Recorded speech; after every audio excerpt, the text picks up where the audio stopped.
Welcome back, guys, to an episode of the Courtside Investor Podcast. I'm host, the Card Boss, and today is Basketball Card Scouting Report, episode number 4 on the 2nd of December 2025.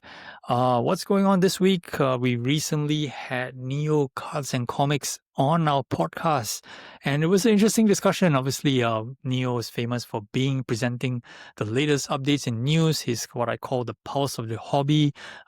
Pretty interesting discussion that we had, and of course, he's from Northeast Ohio, being a Cleveland Cavaliers fan. We talked about him, putting LeBron James over Michael Jordan, in terms of the GOAT ranking status. I definitely do admire that. We talked about the NBA playoffs. It's just a great discussion with great guy. So do check out the podcast. It's in my playlist in my channel. All right. So what's the big topic of this week? So there's no hobby dramas. We're way past the dramas of the Snipe, Pupstein, as well as Shieldbidding, kind of like died down a little bit in the past week. But there is some chatter to talk about what's the status of the basketball card hobby in general. We talk about pricing, talk about prices, right? For a couple of last few months, ever since September to October, leading up to November, people talk about, huge price upticks in a bunch of cards, right? Record highs, new records, new big prices, big jump, plus 50%, all those crazy numbers, right? The market is hot, market is booming. But in the month of November, and I start to see towards the end of November, we start to see a bit of a pullback. People are whispering about it. Certain cards are not achieving highs. I myself have lost some money on certain cards, which I initially believed I would have made some money, right? So, losing not a huge percentage points. You talk about like between 5 to about 10%, maybe 15% in some cards, but definitely in certain cards, especially like Curry's, Kobe's, these are the cards that you don't expect to lose money from. So I want to dive a bit deeper on what actually is going on. And I decided to pull up the card ladder index by players to see, on a big picture scale, what's actually happening in the hobby in the last couple or in the last month. Okay, so these statistics are from the card ladder index by players, and I pulled up 5 players, which I don't think they represent the basketball card hobby in entirety, but definitely, as far as I'm concerned, they actually have a big impact on the overall pricing. Okay, so the 5 players are Michael Jordan, Kobe Bryant, LeBron James, Stephen Curry, and Victor Wembanyama. Okay, so earlier I talked about card prices going on up and up since September. Everybody's well aware of that. And when you look at the color index, I think the percentage-wise do reflect on what actually happens. Okay, so Jordan, he was up by 15.5% in the last 3 months. So the last 3 months been starting from the month of September, October, and November, right? So we're sitting at the time of recording here, 2nd December. So we're talking about the past 3 months. Kobe is up 26.44%. Curry is up about 25.5%. LeBron's up by 18.5%. People say LeBron James cards are flat and things. He's actually up by about 18%.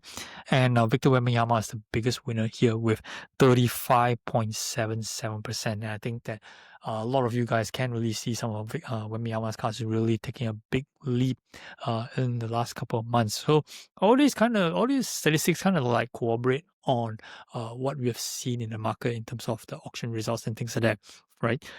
Now, let's dive in on what's happened in the last 30 days, which is a bit surprising, and you guys probably think, hey, I don't think that's happening, but I kind of have a sense that that's happening, but now the statistics actually tells you so. When you look at Michael Jordan's cards, it's actually down by 0.24%. It's almost negligible, but what it means is flat. Okay, so you look at some of his 90s inserts, previously they were up, going up strong in the last couple of months, but the month of November it's actually flat, right? 0.24% down. Look at Kobe, is on minus 1.12%. So also roughly about flat, so minus about 1%. It's not a big percentage points. But then you start to think about, hey, some of his big cards, right? The flawless patch autos, immaculate premium patches, they're all doing very, very well. I do definitely agree on that one. But see, all the other cards is actually not doing as well. In fact, they're actually flat, actually going down a little bit. So there's still huge demand on those flawless cards. And I think it's, in my opinion, it's running in a pretty scary rate. I don't think that it's sustainable. Personally, I think it's still nice cards to keep, right? It's nice to hold. I think that, if you're a Kobe collector and you want one card in your collection as a centerpiece, it's always, good to put money into one piece that's aesthetically pleasing to you. Because Kobe actually defines what flawless is all about in terms of patch autos. Now, same goes for Curry, right? But what's surprising for Curry is he's down by 5.96% in the month of November, which is very surprising, right? We talk about Curry's cards going really on a huge run ever since July, August, right? I think that you compare between July and August versus October, it's easily 2x, in some case 2.5x for certain cards. Right? But to see him down, by almost 6% in the month of November, it's pretty surprising. Okay. LeBron James is slightly down by about 1.58%. Not a big deal. People has been, I wouldn't say sleeping on LeBron James cards. People have always been whispering like he's the next card. He's underpriced, things like that. I think he's priced fair. I think the market's got it right on this one. Just kind of like being flat overall, about 1.5% loss down for the month of November, which I think it's pretty right. He's been injured for quite a few bit as well before through the start of the season, just starting to get his legs under him in this new season. Now, the one that's up is Victor Wembanyama, right? For this particular month of November, he's still up about like 4.88%, but currently he's injured, right? He's out with a calf injury. I'm not sure when he's going to be back, but will it affect his card prices going forward? Well, my own personal observation is I was bidding on a Spectra rookie. I think it was an insert, debut gold insert. I think a PSA 10.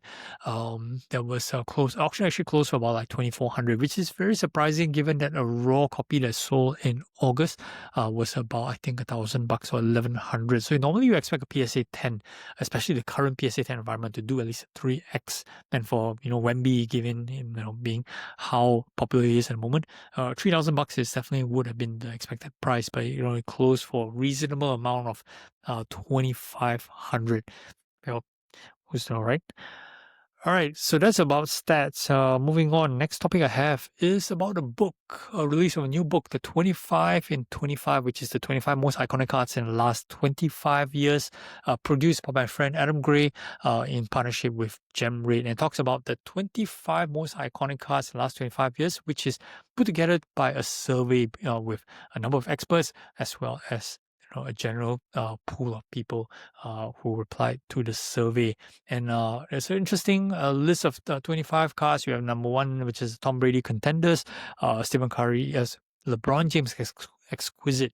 RPA comes at number 2, Topps Stephen Curry, Babyface Curry comes at number 3, and Topps Chrome LeBron James comes in at number 4, and so on and so forth. Okay, now we've seen rankings before, but not at such an organized kind of scale, not a wide survey kind of scale. So, and I think that this is actually important.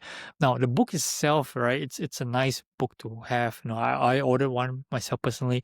Get it inscribed by Adam Gray himself. He's gonna put it on the back wall here, but the list itself, I think it's going to be important down the road because, as new collectors come in, in fact, even normal collectors who want to, collect certain cards or invest in certain cards, they're going to look for a certain reference point. And all the while, we've been using Google, we've been watching YouTube, getting a sense of what we think is important. But right now, we actually have a set of source material that are able to tell us, what the general people think, or what the experts actually think on what they feel is the 25 most important cards in the last 25 years. And, in about 10 years from now, or 15 years from now, these cards are going to be at least 30 to 40 years old for some of them. Okay. So, and people are going to look back and say, yep, these are the cards that definitely held value over time. Now, that being said, some of these cards are actually in that list, actually not attainable, but for sure, a lot of them, it's something to build. You can consider building your portfolio, and I do reckon that this book is going to be one of the important books that people are going to talk about until perhaps the next top 50 and 50s comes about. All right, so definitely that's the case. All right, moving on. Let's go around the NBA. All right, I mentioned earlier about injuries to Victor Wembanyama, so I'll talk a bit about the injury list. So we have Wemby, we have John Moran, Paolo Banchero is still on there. We have RJ Barrett, which is a key component to the surging Toronto Raptors. He's out for a little bit. And we have Stephen Curry as well, who went out of the game just the other day with a quad injury and being reevaluated. Now, how is that going to affect his cards in the next couple of weeks? Who's to know, right? I think people are still buying Curry cards, regardless of his injury, unless it's something that's going to make him out for the season or something like that. But even though, I'd say that I think he's still one of the most popular, one of the most collectible players currently today. I think far surpassing Kobe. I think, yeah, far surpassing Kobe. I talk about currently, right? Okay, Kobe is generally, I think, still the one of the most collectible players out there together with Jordan. But today, I think as people are just keep on talking about just buying the best Currys available out there. So, despite him being injured, I'm not sure whether or not it's going to affect his overall pricing. I think some of his autograph patch from Flawless are still asking for ridiculous prices. Okay. All right. Well, what's happening around the NBA? We have the NBA Cup. Uh, the division games are over, the group games are over, and we have our quarter finalists. We have OKC versus Phoenix. We have Lakers versus Spurs, my Orlando Magic versus the Miami Heat, and we have the Toronto Raptors versus the New York Knicks. And it's quite interesting that these 8 teams here is kind of represent of the teams that are actually doing well in the last 1 month or so. We don't know if we look at the standings and look at the last 10 or so games, they are the ones that, kind of like performing well. Of course, the only one odd man out I look at here on this list is probably the Phoenix Suns. But that being said, they did beat the Lakers today without Devin Booker. So, Dylan Brooks kind of like had his little statement game against LeBron and Luka. So, was no, right? But cup games are definitely interesting. I enjoy watching the cup games a lot. There's this little additional competition in there. The players just go out a little bit more effort in those games, so it's fun to watch. Does it affect card prices? I think so, right? I think still from the hobby perspective, things still go on, but it's definitely from a fan perspective. I think this cup series on the mid-season competition, I think is very, very good for the NBA. All right, that's it for this one. A quick one for this week. Like I said, not much hobby dramas. Just wanted to touch on a few things with you guys. And moving on to the next guest I have, which is going to be published on next Monday, 10 a.m. Eastern. It's going to be giving you guys an insight, which is basically Sports Card Invest Kunal, right? So the OG investor on this one is going to be on the podcast, and do check out our interesting discussion that we have. All right. Like, subscribe, follow this channel for more interesting content in the future. Thanks for watching, guys. Appreciate you. Cowboys out.